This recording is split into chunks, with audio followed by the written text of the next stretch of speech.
Hello everyone, this is Professor Sana Ansari and welcome back to my YouTube channel. Friends, in our last video we started the chapter number 5 and we discussed about the question number 1, that was the introduction and objectives of the National Agriculture Policy 2000.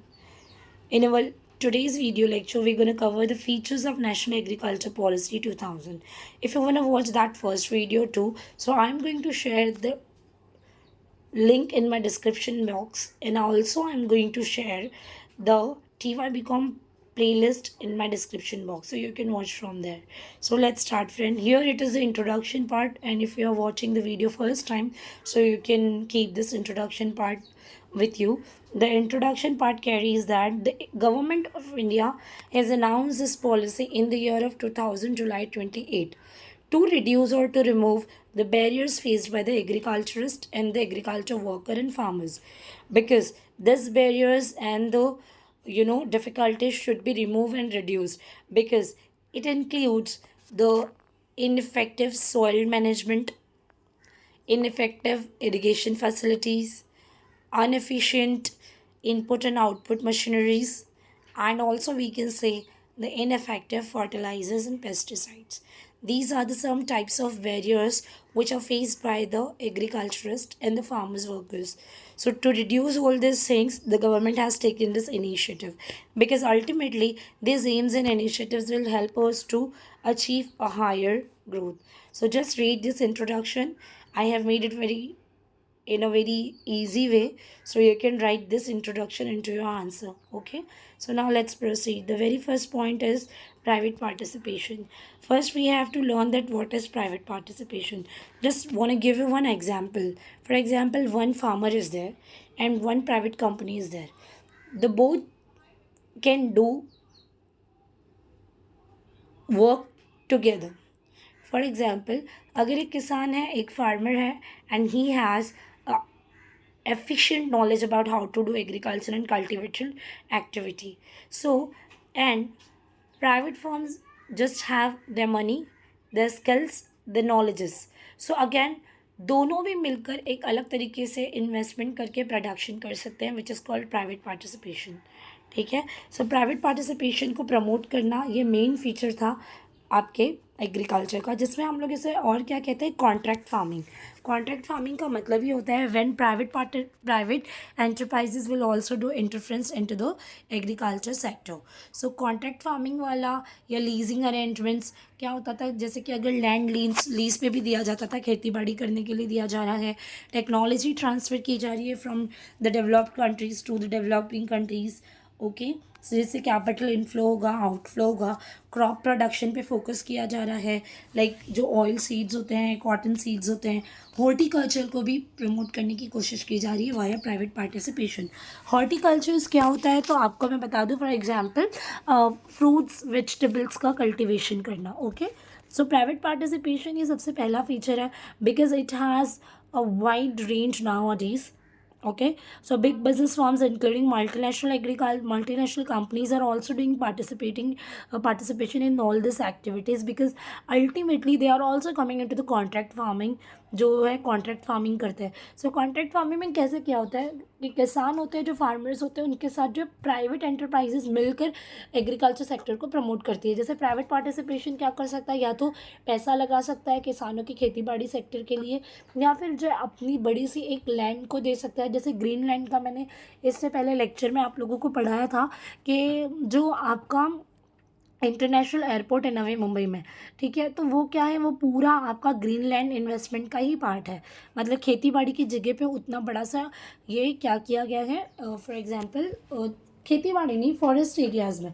सो वो भी क्या है, forest areas मतलब किसानों के साथ वो type करके ही किया गया है. सो यहाँ पर भी यही बात हो रही है, कॉन्ट्रैक्ट फार्मिंग, जहाँ पे किसान और पब्लिक एंटरप्राइजेज मिलके जो है एग्रीकल्चर सेक्टर को प्रमोट करने की कोशिश करेगी, जिसमें प्राइवेट कंपनी जो है किसानों को, वर्कर्स को रेंट लैंड लीज पर दे सकती है, ज़मीनें, टेक्नोलॉजी दे सकते हैं, जिससे मनी इनफ्लो होगा. और specially they focused on the oil seeds, cotton and horticulture, because India is having the specialization on fruits and vegetables, seeds, cotton, wheat, rice, etc. Second point is competitive approach. Under the WTO agreement, agriculture has become more liberalized because of less quantity restrictions. क्या किया गया है? It is now the agriculture sector is facing competitive approach क्योंकि WTO world trade organisation ने क्या किया है, हमारे एग्रीकल्चर सेक्टर को लिबरलाइज किया। कैसे लिबरलाइज करना, मतलब फ्री कर दिया है। कैसे फ्री कम किया? क्वांटिटेटिव रेस्ट्रिक्शंस को लेस किया। मतलब पहले क्वांटिटेटिव रेस्ट्रिक्शंस होती थी कि इतना ही क्वांटिटी आप इंपोर्ट करोगे, एक्सपोर्ट करोगे, ठीक है। लेकिन अभी क्या किया गया है कि क्वांटिटी रेस्ट्रिक्शंस नहीं दी गई है, because we are trying to we are trying to increase our export, because export is beneficial for us. हमारी कंट्री जितना एक्सपोर्ट करेगी, हमारे पास जो है बाहर के डॉलर्स करेंसीज आएंगे, उतना हमारे पास इनफ्लो बढ़ेगा पैसे का। इसके लिए गवर्नमेंट ऑफ इंडिया ने ये इनिशिएटिव लिया है ताकि हम क्या कर सकें, और WTO के एग्रीमेंट में भी आ गया है कि जो क्वांटिटी रिस्ट्रिक्शंस था उसको रिड्यूस कर दिया गया है। Now people can do more agreement agriculture और agreement on the agriculture sector.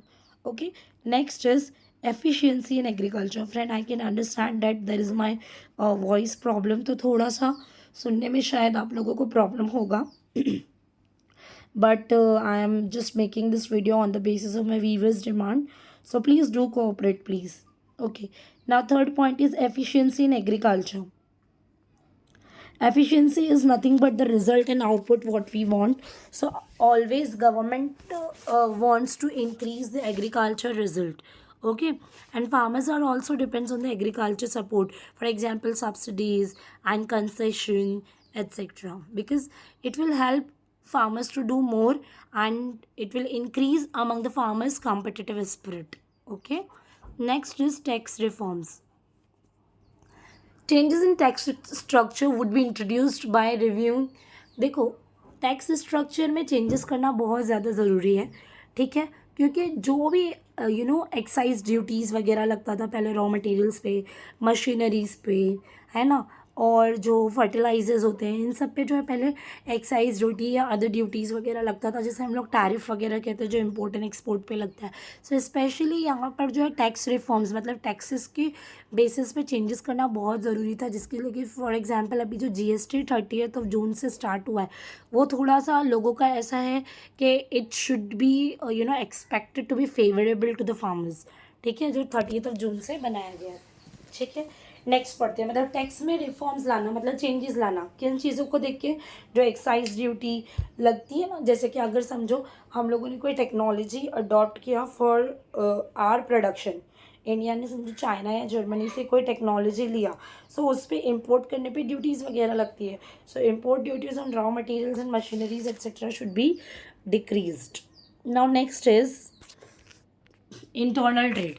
Internal movement and trade in agriculture commodities will be leaving by progressively reducing the restriction, including this will increase the market to play its role, and government would also enlarge coverage of commodity future market to minimize the fluctuations in commodity prices and hedging the risk.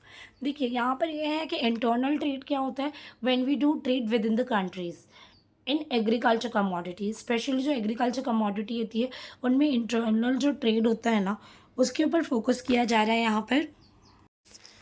तो internal movement पे भी जो restrictions होते हैं, for example taxes वगैरह, उनको यहाँ पर रिड्यूस करने की कोशिश की गई है ताकि जो आपका कमोडिटी मार्केट में ज़्यादा फ्लक्चुएशंस ना आए, क्योंकि अगर आप जो है यहाँ पर रेस्ट्रिक्शंस करोगे तो फ्लक्चुएशंस होने के चांसेस बढ़ जाते हैं with in the India.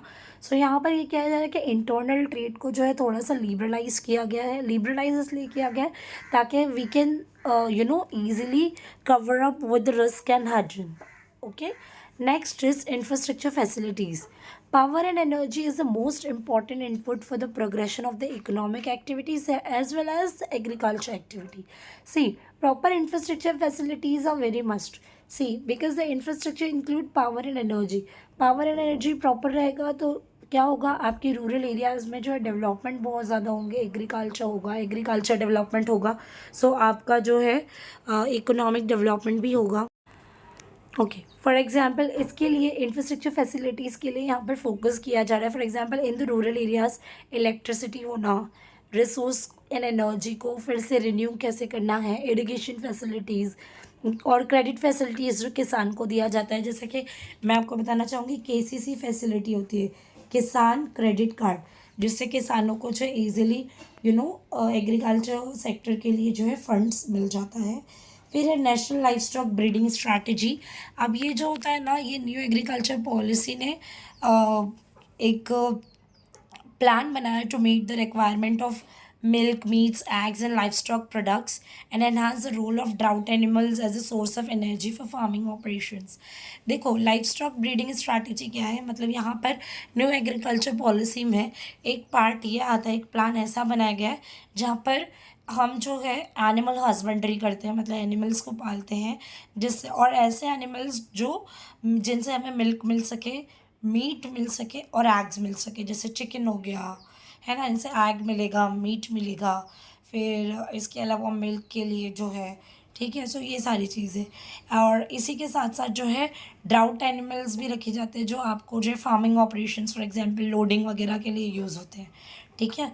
So bull हो गया, बफेलोज हो गया, डोंकी हो गए एट्सेट्रा, ठीक है। Next is finance. फाइनेंस के लिए भी यहाँ पर इनिशिएटिव लिया गया है, नेशनल एग्रीकल्चर पॉलिसी के थ्रू क्रेडिट फैसिलिटीज़ दी जाती है and it plays a very important role for agriculture progress. Government promote करता है वैरायटी ऑफ फाइनेंशियल इंस्टीट्यूशंस को to provide credit on easy terms to the farmers at a small medium level. जो भी farmers जो medium level पे deal करते हैं, small level पे डील करते हैं, उनको जो क्रेडिट फैसिलिटीज़ दी जाती है। इनके लिए फाइनेंशियल इंस्टीट्यूशंस भी बनाए गए, जैसे कि नाबार्ड, ठीक है। सो नाबार्ड ये एक ऐसा इंस्टीट्यूशन है जो स्पेशली एग्रीकल्चर सेक्टर को प्रमोट करने के लिए जो है फंड यानी कि फाइनेंशियल क्रेडिट फैसिलिटीज़ देता है एंड अदर बेनिफिट्स भी। Next is insurance scheme. अब insurance scheme is very important for the agriculture sector. National agriculture policy ने डिफरेंट इंश्योरेंस सेक्टर्स भी बनाए गए, जिससे अगर क्रॉप फेलियर हुआ या फिर कोई नेचुरल कैलामिटीज़ आ गया जिसकी वजह से अगर कुछ लॉस फेस करना पड़े, तो वहाँ पर जो इंश्योरेंस सेक्टर है जो आपको क्लेम करके देगी। सो ये सारी सुविधाएं जो है एग्रीकल्चर को प्रमोट करने के लिए की गई है फ्रेंड्स। जैसे आपने देखा प्राइवेट पार्टिसिपेशन, जहाँ पर प्राइवेट कंपनी किसानों का हेल्प करेगी अपनी ज़मीन देकर, अपना पैसा देके, अपना टेक्नोलॉजी देके। सेकेंड हमने पढ़ा कॉम्पिटिटिव अप्रोच, मतलब जहाँ पर WTO खुद चाहती है कि हमारा एक्सपोर्ट प्रमोट हो और हमें ज़्यादा ड्यूटीज़ वगैरह ना पे करना पड़े, इसलिए क्वांटिटी रेस्ट्रिक्शंस हटा दी गई, आप ज़्यादा से ज़्यादा एक्सपोर्ट करो और कमाओ। एफिशिएंसी इन एग्रीकल्चर में आपको रिजल्ट अच्छा लेने के लिए concessions and other government support दिए गए। टैक्स रिफॉर्म्स, मतलब टैक्स में होने वाली चेंजेस को रिव्यू करते हुए रखा गया। किन चीज़ों को रिव्यू? आपके जो ड्यूटीज़ होते हैं, मटेरियल्स, प्लांट्स, मशीनरीज, फर्टिलाइजर्स जो भी आप खरीदते हो, इन सबको देख कर जो टैक्स में चेंजेस की गई थी। और अभी तो GST आ गया which should be favourable to the farmers. Internal trade, मतलब विद इन द इंडिया जो भी ट्रेड्स हो रहे हैं वहाँ पर रेस्ट्रिक्शंस को लिबरलाइज किया गया।